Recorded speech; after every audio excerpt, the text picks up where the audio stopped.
আসসালামু আলাইকুম। আজকে কাঁঠালের বিচির আরও একটা রেসিপি নিয়ে হাজির হয়েছি।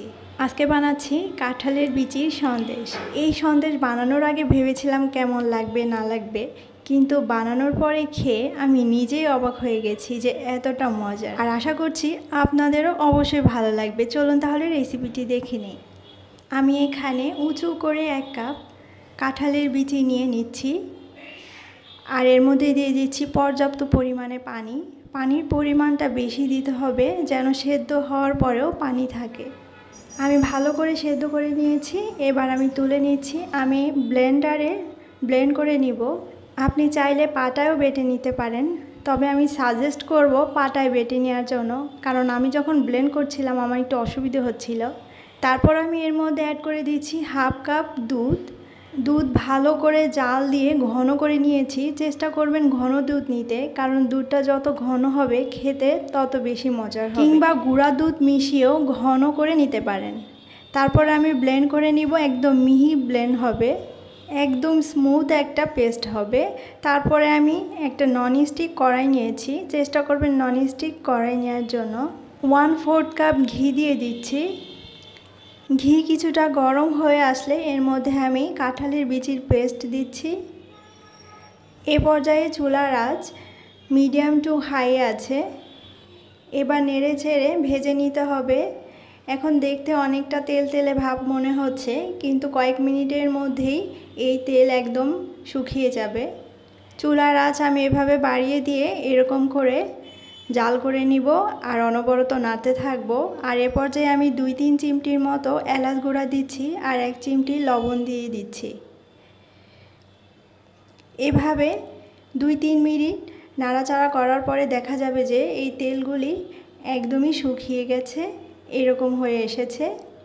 তো এ পর্যায়ে আমি অ্যাড করে দিচ্ছি চিনি দিতে হবে নিজস্ব স্বাদ অনুযায়ী। আমি এখানে টোটাল 1/2 কাপ চিনি ব্যবহার করেছি।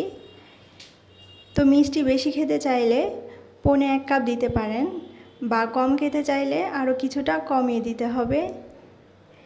চিনি দেওয়ার পরে কাঁঠালের বিচির পেস্ট আরও অনেকটা পাতলা টাইপের হয়ে যাবে চিনি গলার কারণে।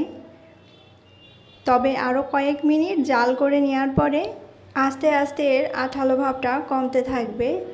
আর অবশ্যই অনবরত নাড়তে হবে যেন নিচ দিয়ে লেগে না যায়, আর কোনোভাবেই যেন পুড়ে না যায় সেদিকে লক্ষ্য রাখতে হবে।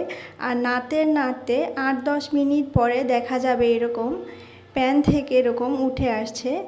আর আরও কয়েক মিনিট নেড়ে চেড়ে নেওয়ার পরে যখন দেখা যাবে এটা যে কোনো ধরনের শেপ দেওয়া যাচ্ছে, তখন আমি এটা নামিয়ে নিচ্ছি। কিছুটা ঠান্ডা করে নিব, তবে পুরোপুরি ঠান্ডা যেন না হয়, হাত দিয়ে ধরা যায় এমন সহনীয় ঠান্ডা। এখনও মোটামুটি গরম আছে। আর এ পর্যায়ে আমি সন্দেশের মতো করে শেপ দিয়ে দিব। সন্দেশ বানানোর যে সাজ থাকে আমি তার মধ্যে এটা বানিয়ে নিচ্ছি। আপনি চাইলে লাড্ডু বা বরফি যেমন করে কাটা হয় তেমন করেও পিস করে কেটে নিতে পারেন। যার যেমন খুশি তেমন করে বানিয়ে নিলেই হবে। যেমনভাবে বানানো হোক না কেন স্বাদে কিন্তু কোনোই পার্থক্য হবে না। আর এটা খেতে যে কতটাই মজার অবশ্যই আপনি বাসায় ট্রাই করে দেখবেন, আমি রিকোয়েস্ট করছি। সত্যি খেতে ভীষণ ভীষণ মজার হয়েছিল, এবং আশা করছি আমার আজকের রেসিপিটা আপনাদের ভালো লেগেছে। তাই অনুরোধ করছি একটা লাইক দেওয়ার জন্য। আর আপনি যদি আমার চ্যানেলে নতুন হয়ে থাকেন তাহলে অনুরোধ করব আমার চ্যানেলটি অবশ্যই সাবস্ক্রাইব করে বেল আইকনটি ক্লিক করে দিতে। ভালো থাকবেন সবাই, আল্লাহ হাফেজ।